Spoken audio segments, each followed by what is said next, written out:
Relationship deaths are a death too. There isn't just a physical death, a manifestation of it with graveyards and grave sites, crematoriums. All those things are just for show. They're not actual realizations of what the death actually means. What kind of relationship you have with a person connects you with whether or not death actually has an implication or not. Moreover, most people are affected by death by ignorance, not by actual its disturbance. Our existence has come to a point where humanity pretty much doesn't want to have anything to do with death. Death is everywhere. Death is a business. But that actually means it has less actual reality-based actions for us.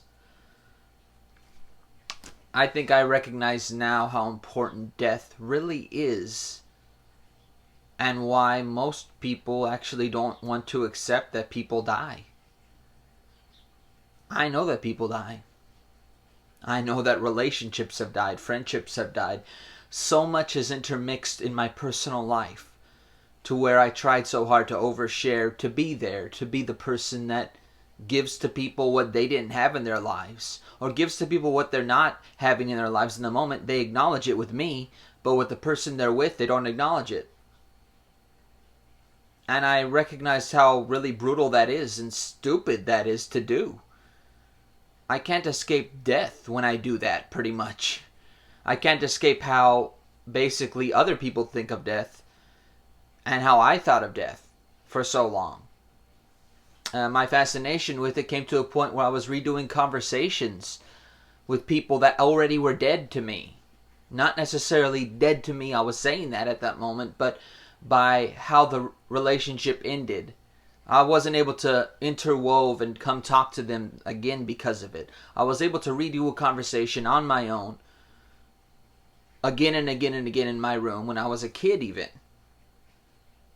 Pretty much showing that even in the people that I was around growing up, they wouldn't step up when I was screaming in my room, redoing conversations to help out and say, you know what, maybe this person wants to move forward and actually grow. That was literally redoing conversations meant to me that I want to grow, I want to know more, I want to know more. Well, if the people there aren't going to help me know more, then I have to go somewhere else. And I didn't recognize that. I thought, okay, I redo conversations, but I kept the action the same where I was, where I had been, where I first had to go back and redo a conversation. What made me want to do that in the first place was still the same. So I recognize how important that is to me and why I can't escape death when I'm recognizing death as something that has to be valuable only as a physical means. Only as I go to a funeral, I go to the cremation ceremony, I go to some kind of ceremony. Doesn't mean shit. And I think I recognize why it doesn't, because there were relationships that died in the moment they did. I didn't need to redo conversations. I didn't need to reconcile something. I needed to only look at it and say, that's a death right there. That's a death of someone that already died. So, more recently I heard about physical deaths of people, but I recognize that the actual deaths of those people came a few years ago, when I actually confronted everybody with things, when I confronted the people from my personal life with something, and they kept on hazarding me with, no, you're in the wrong, Marcello, you're in the wrong. And of course, we don't have a discussion about it, we just go back and forth with, I'm wrong, you're wrong, I'm wrong, you're wrong. Well, of course, wonderful. I can't escape death at that point. So I had to escape that death. Those deaths, the relationship deaths, the deaths of the relationships in those moments.